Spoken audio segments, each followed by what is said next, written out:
The Canon G7x Mark III has finally arrived on this planet, and today we're going to talk all about it. You guys know I've been waiting for this for a very long time, so I am stoked. Back in 2016, we vloggers of the world laid claim to this camera as our favorite vlogging camera.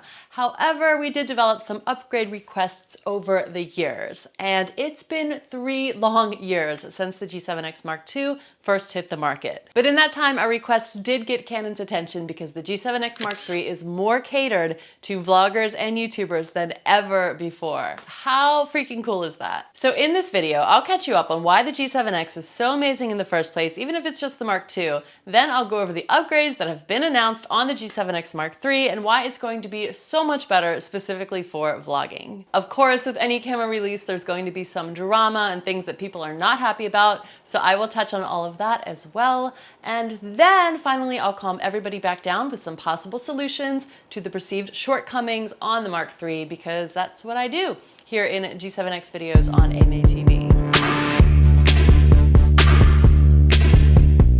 Hi friends, I'm Alicia, and if you're new to AMaeTV, then welcome. As a travel vlogger turned travel video production educator of sorts, I talk about the Canon G7X a lot. You may have seen my Issues and Solutions video that helps you work around common problems with the Mark II, or my more recent video detailing the best video settings for vlogging on the Canon G7X. To kick this video off, I'm going to summarize what makes the G7X so awesome, because we don't want to get caught up in the upgrades and lose sight of its core offerings. So the Canon PowerShot G7X is Canon's top-of-the-line point-and-shoot camera. You wouldn't know by looking at it, but there are many advanced capabilities packed into this small body. It features a powerful 1-inch 20.1 megapixel CMOS sensor. The G7X also features an amazing, larger than usual 1.8 aperture lens. Both of these features allow more light to come into the camera, and when you have more light coming in, everything is going to perform better and just be much easier. Here we are in San Diego at night. See how it sort of still makes the sky look blue, even though it's nighttime? Kind of freaky.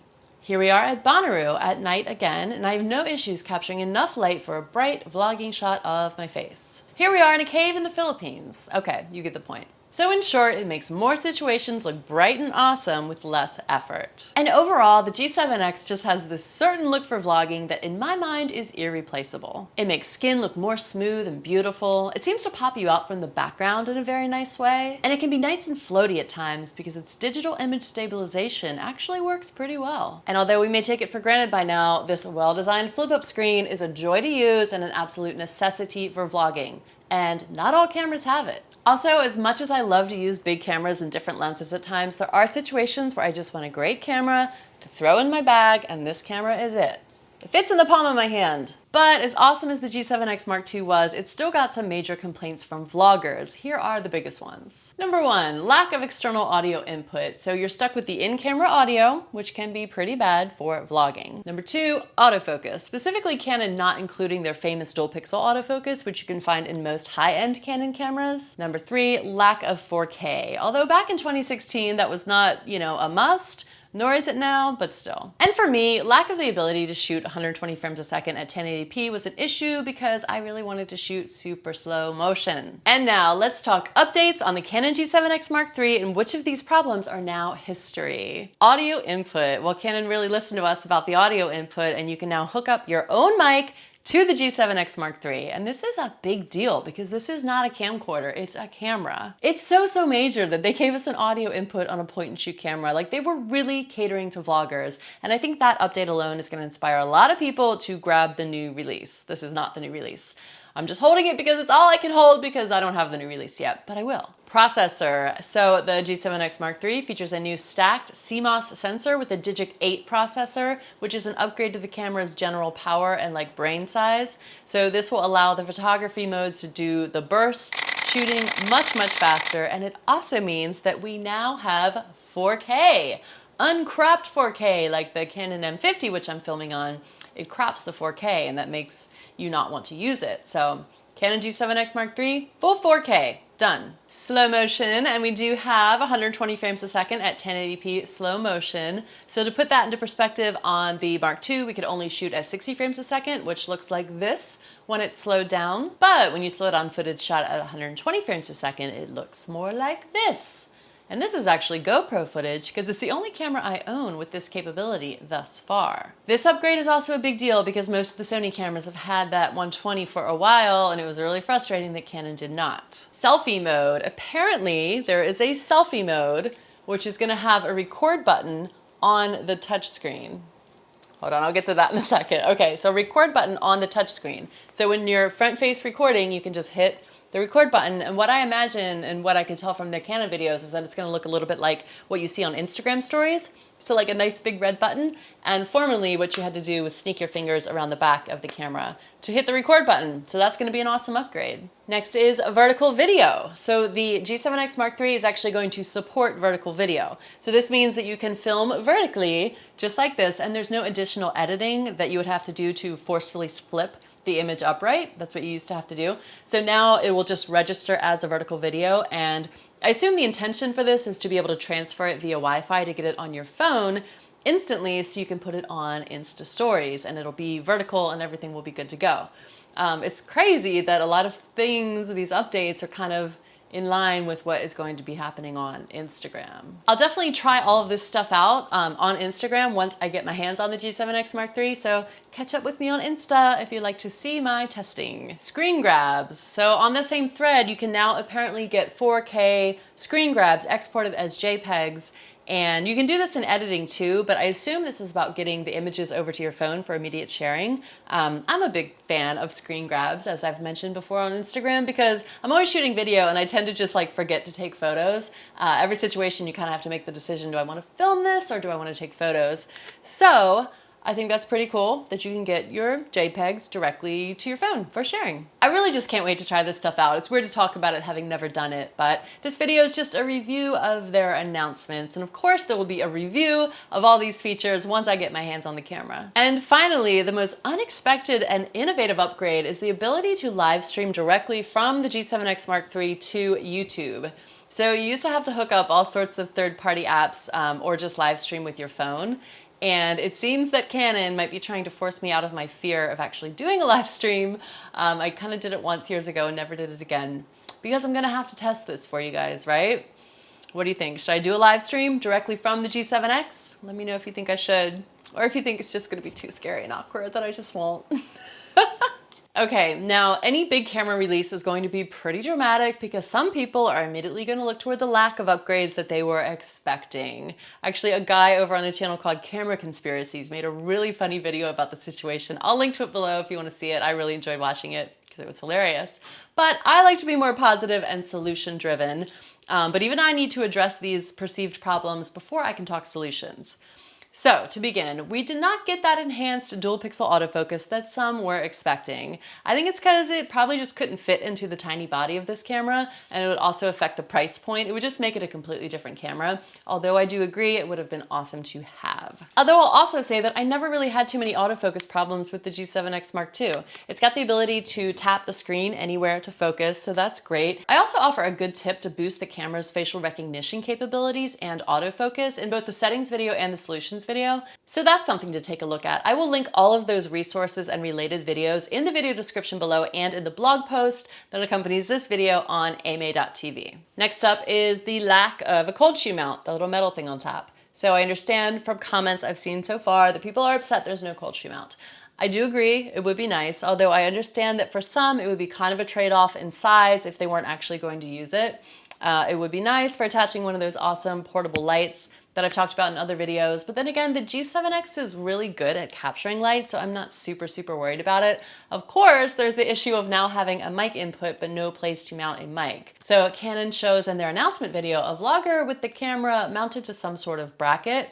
And this seems good and everything, but it kind of ruins that grab and go appeal of being able to just like have a tiny mic on top that you can still throw in your purse and just pull out on regular, like a regular GorillaPod. Because also for me, I wouldn't think of this, I've never thought of this as like my sit down production camera. I think of it as my run around vlogging camera. So those are two different things in my mind. I do plan to experiment with a few vlogging setups once I get my hands on the Mark III. So subscribe to the channel and hit the notification bell if you're interested to see the different things I'm able to do with it once it's released. I can show you some different solutions. And of course, because I know some of you are gonna ask, I use the Rode Wireless Go. I'll just go ahead and take it off. The audio is gonna be weird for a second, but Gosh, that would have been nice to have a cold shoe mount right on top. But this thing is so lightweight. Actually, this isn't the receiver, that's the receiver, but it looks the same. This thing is so lightweight that you can hook it onto a strap. I don't know, guys. I'm gonna work this out once I get the camera. All right, you get back in there. Okay, so now we're getting into the complaints that I don't necessarily care about, but some people do. One of them is a lack of the headphone input, which kind of goes along with the mic input. This is what you would do with a professional video production camera. You'd have someone wearing headphones monitoring the audio. This is not something that vloggers are ever gonna do, although it might be interesting to just have your headphones on listening to yourself in perfect clarity, or to have someone with headphones on plugged into your camera and monitoring your audio for you as you vlog, but that's not realistic. No one does that. So that's not something on this camera, and I'm fine with that. Another one is the lack of a viewfinder. So, you know, that little eyepiece that you can like hold your eye up to, the camera. I don't know who is holding their eye up to a point and shoot camera to take photos. I never do it. I never want to do it. Even if it is bright and sunny outside, I still would rather guess at what I'm filming at than like scrunch my face all up, stick the camera on my face, ruin my makeup in one eye, my eyes start watering. It's just not something I'm gonna do. Even when I was a photography college major back in the early 2000s, I remember just like hating the viewfinder. And as soon as this came out, the screen where you could see the image, I was like, bomb, never using the viewfinder again. So I don't know, are you sad there's no viewfinder? Because I'm not, but that's just me. So another issue is the fact that there is a shorter battery life on the Mark III, even shorter than on the G7x Mark II. And that is because the Mark III is a little bit more capable and faster than the Mark II, but it still uses the same battery, which is actually nice because it means that if we're upgrading, we don't need to go out and buy extra spare batteries. And in defense of the battery issue, let me just point out something that is overlooked and miraculous as a feature on this camera. You can charge the G7x Mark III and even the Mark II with a USB cable. And with the Mark III, you can now use a USB-C cable, which is faster and it's like the newer cable.